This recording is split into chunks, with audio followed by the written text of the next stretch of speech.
So question number 2, Ms. Cherish-Clark. Many of the programs and funding available from Aboriginal Affairs and Northern Development Canada are only available to Indian reserves and Indians living off reserve south of 60. And those that are available to Yukon First Nations are then funneled through Yukon Government instead of being given directly to Yukon First Nations governments. What would you do to address this disparity?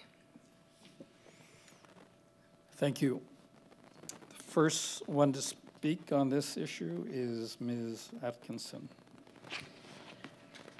Yes, I recognize that as being a real issue, and it's about time that when you're dealing with that fundamental issue of working together on a nation-to-nation basis, that to me includes removing those barriers. And when you're dealing with such a diverse group of First Nation people, and even in our small territory, you have some that are self-governing and some that are not. And you know, it has to be looked and fully understood, and understanding the history of the Yukon before you move forward on that basis. And it does need to be reviewed. I would commit to making sure that that happens, because there's too many complications when you look at some of the implementation process that has just been dealing with issues of clawbacks when, for instance, Yukon First Nation self-governing are almost like in a cycle of to their own detriment. Sometimes the more successful they are, then if there's a chunk of things that they're successful in that is a monetary value, then sometimes the next transfer agreement comes, and then that's simply subtracted from it. So there's no sense in moving forward in that sense, and creates that additional barriers, which can be explained if you understand it, if you live it, if it's part of the fabric of who you are, you can deal with it head on. And that's what I plan to do. And at the bottom of all of that is dealing with First Nations on a government-to-government basis, based on honor and respect that has to be there. And fully understanding that is important, and the first step to that.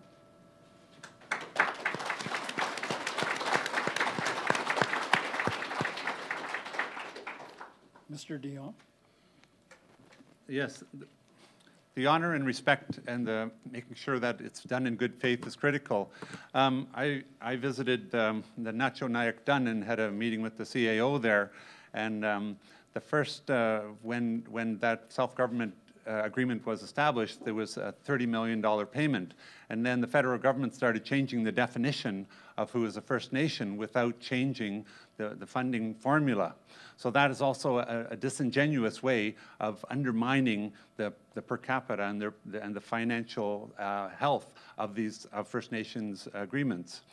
Happily, the Nacho Nayak Dun are now planning more with the next economic activity, the next mining activities up there. They are anticipating a far more, like an $80 million agreement, because now they're way much more astute, because they have the financial, they have the institutional knowledge of how to negotiate with businesses. And businesses, as I mentioned, are being much more upfront and honest than even our Conservative government is in Ottawa today and in the territory. So I'm very proud of these of the businesses like the Minto Mine, like Paul Sills West Sells. He is already also saying that he wants to work very closely, and he is ignoring our federal government. So I wish our federal government and our territorial governments would catch up with what industry is doing in order to make sure that we have a very prosperous First Nations and a very prosperous territory.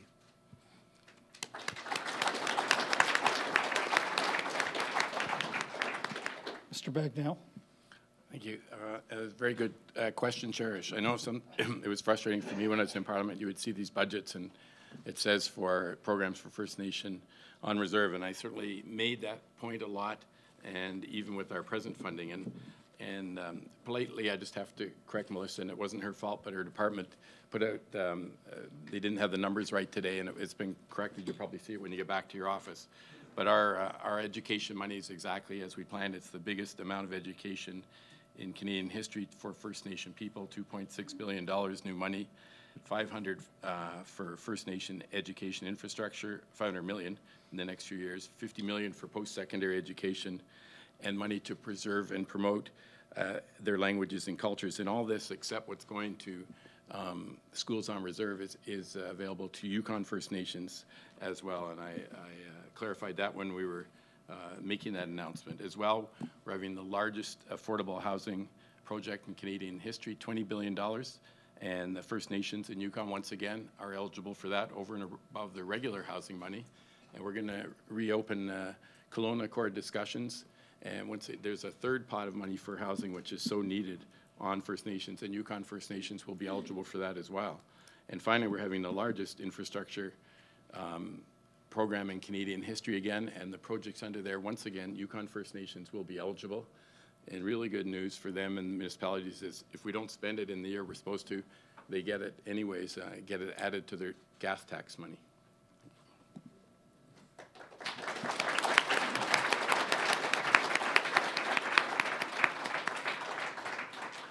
Mr. Leaf?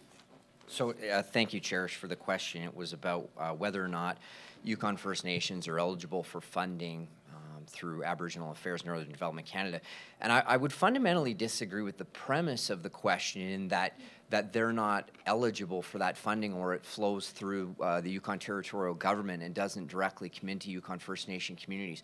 Because one of the programs that we've established, the Conservative government established, was the Canadian Northern Economic Development Agency, and then the Strategic Investment in Northern Economic Development. We've also implemented and expanded the gas tax fund for Yukon communities. And I'm looking in front of me since 2011, when I was elected as Yukon's Member of Parliament, direct to Yukon First Nation communities to deliver programs and services, or to build community infrastructure, over $12 million to each of Yukon, well, not to each, $12 million to Yukon First Nation communities to deal with infrastructure needs, wastewater, sewage treatment. Canor has done business development opportunities, feasibility studies for clean energy projects, housing support, educational support. All of these programs and services that total into the hundreds of millions every single year for Yukon First Nation communities. I see probably 80% of the program applications that come across my desk by and for Yukon First Nation people to deliver results right in their communities, and the results are clear. They're being built in cultural centers, they're being developed in justice programs, service delivery, health and education opportunities, whether it's smoking cessation programs to violence prevention programs, or whether it's clear development of critical community infrastructure or business opportunities, like wonderful examples in Carcross, like the Caribou Commons project or the mountain bike trails that are going on there. Each community is growing because of these funds that are directly available and have been utilized. And I have a list here if anybody'd like to speak with me after. Thank you.